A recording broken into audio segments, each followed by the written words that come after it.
Antarctica दुनिया का 5वां सबसे बड़ा कॉन्टिनेंट।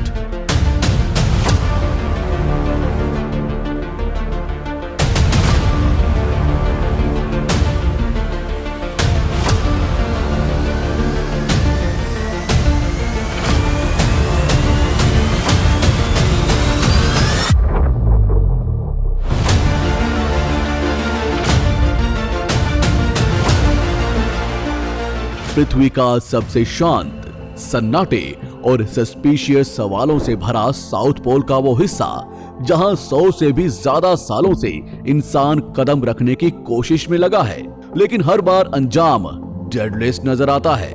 कोई रहस्यमयी तरह से गायब हो गया तो कोई वहां कदम ही नहीं रख पाया। एंड नाउ ये दुनिया का इकलौता ऐसा कॉन्टिनेंट है जहां ना तो कोई देश है, ना कोई सरकार और ना ही कोई इंडिजिनस ट्राइबल लोग जो यहां रह रहे हों। लेकिन क्यों?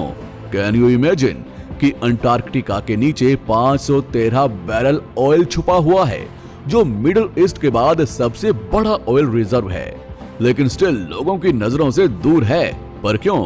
आखिर क्या छुपा है अंटार्कटिका की 15,000 फुट मोटी बर्फ के नीचे?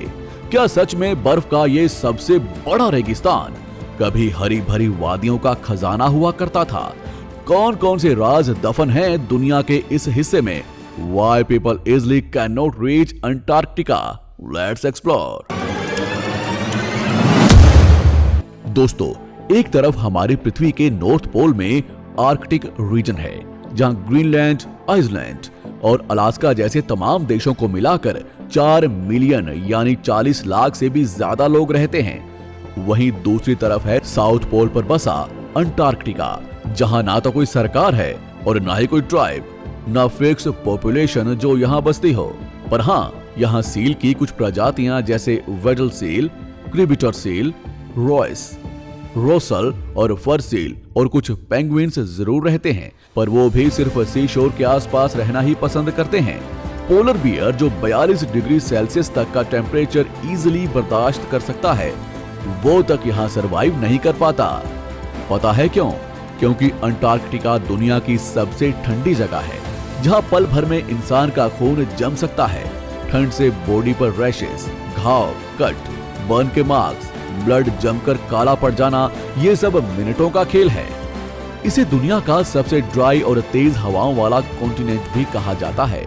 और सबसे हैरानी वाली बात यह है कि दुनिया के इस सबसे ठंडे ड्राइएस्ट इलाके के बारे में हमें 1820 तक पता ही नहीं था। आज से लगभग 2000 साल पहले 350 ईसा पूर्व में जब ग्रीक फिलोसफर एरिस्टोटल ने पहली बार पृथ्वी के गोल होने का दावा किया था, तब उन्होंने ये भी इमेजिन कर लिया था कि पृथ्वी के साउथ पोल में कोई तो जमीन का टुकड़ा होगा, क्योंकि इसके बिना नॉर्थ पोल का बैलेंस में रहना पॉसिबल नहीं था। इसलिए उन्होंने और टोलिनी जैसे फिलोसफर्स ने इस साउथ रीजन को टेरा ऑस्ट्रेलिस यानी दक्षिणी प्रदेश का नाम दिया, मतलब एक इमेजिनरी रीजन, जिसकी पहचान होनी शुरू हुई 1773 से, जब British explorer captain James cook अपने 2 जहाजों के साथ पहली बार अंटार्कटिका सर्कल को पार करके आगे बढ़े। लेकिन सेंटर तक पहुंचने से पहले ही उन्हें समझ आ गया कि बर्फीले तूफान, बर्फ की मोटी चादर, हार्ड कंपा देने वाली सर्दी और पलक झपकते ही बदलते इस मौसम में ज्यादा देर सरवाइव करना पॉसिबल नहीं है। इसीलिए वो अंटार्कटिका सागर के तट से 121 किलोमीटर दूर से ही वापस लौट आए। फिर आया 1820, जब एक Russian explorer admiral Fabian Gottlieb von Bellingshausen की मदद से दुनिया को पहली बार पता चला कि साउथ में मोटी मोटी बर्फ की चट्टानों के ऊपर छुपकर एक पूरा का पूरा कॉन्टिनेंट बसा हुआ है, जिसकी ऊंचाई सी लेवल से 2500 मीटर थी। ऐसे में इन चट्टानों के ऊपर कैसे चढ़ा जाए, वो भी तेज बर्फीले तूफानों को चीरते हुए, पल भर में जमा देने वाली ठंड के बीच? इससे भी बड़ा सवाल था कि शिप्स को वहां होल्ड कहां किया जाए। ऐसे तमाम सवाल थे, लेकिन उनके जवाब किसी के पास नहीं थे। इसलिए फैबियन भी वापस लौट आए। लेकिन इसके बाद से ही अंटार्कटिका पर जीत हासिल करने, उसे अपना बनाने के लिए दुनिया भर के देशों ने मिशन शुरू कर दिए, जिसमें रिसर्चर्स ने भी बढ़ चढ़कर भाग लिया। इन्हीं में से एक थे कैप्टन रॉबर्ट स्कॉट।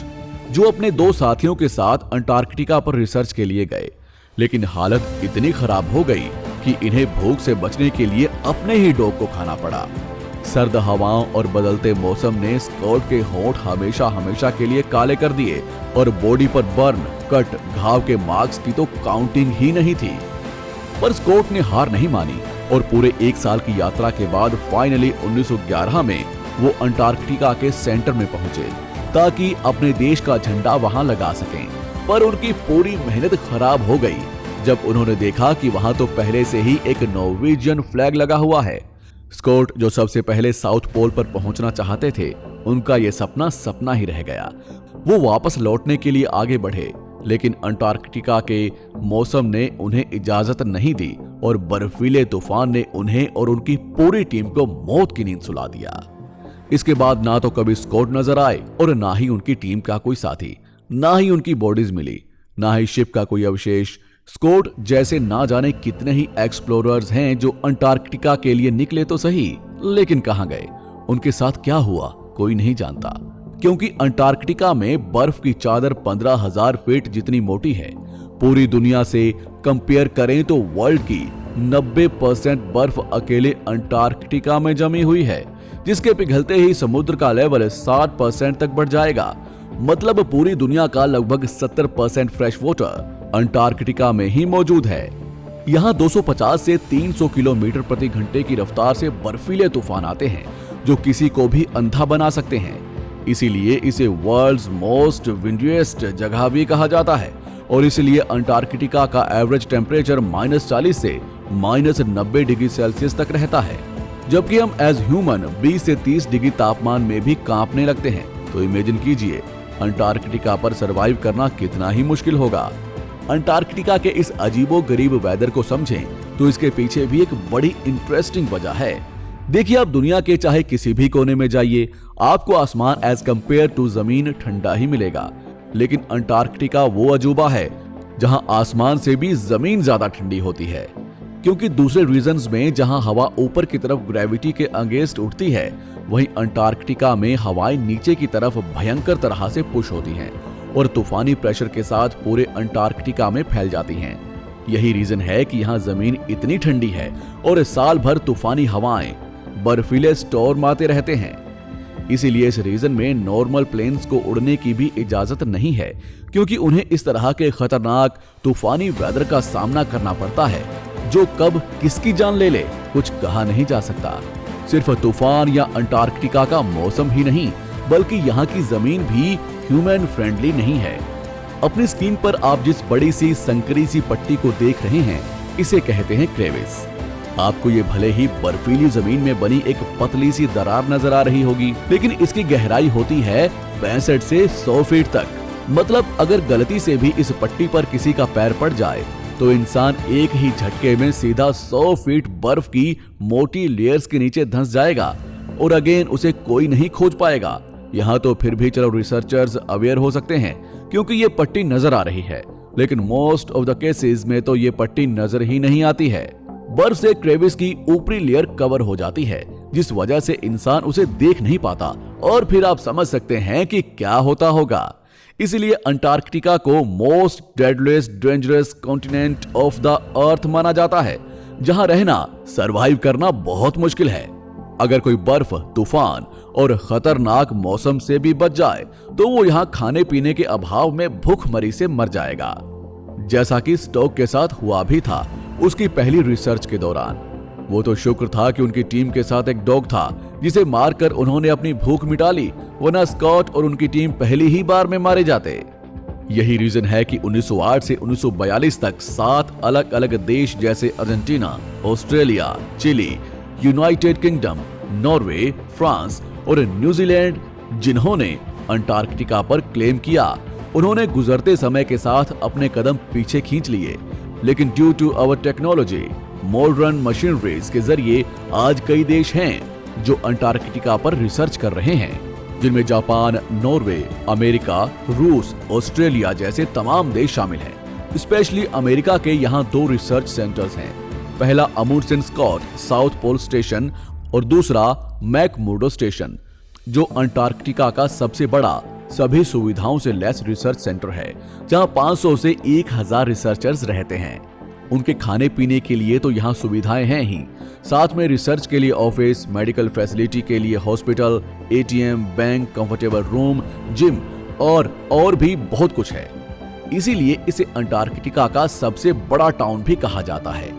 ऐसे ही कई देशों के रिसर्च स्टेशंस हैं, लेकिन इन्होंने अंटार्कटिका के जालिम वेदर से प्रोटेक्ट करने के लिए बहुत सिक्योरिटी रखी हुई है। एक्चुअली अंटार्कटिका का वेदर भी अलग थलग है। यहाँ ऑन एन एवरेज 6 महीने प्रॉपर दिन रहता है और 6 महीने प्रॉपर रात, यानी सूरज निकलेगा ही नहीं। यानी यहाँ सिर्फ 2 ही वेदर होते हैं, सर्दी और गर्मी।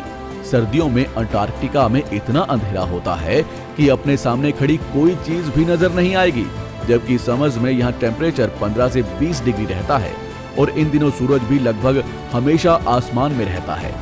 इसलिए अंटार्कटिका में टूरिस्ट का जाना भी नवंबर से मार्च के महीने में ही अलाउ है, क्योंकि इस दौरान प्रॉपर प्रोटेक्शन से निकलें तो अंटार्कटिका के मौसम से बचा जा सकता है।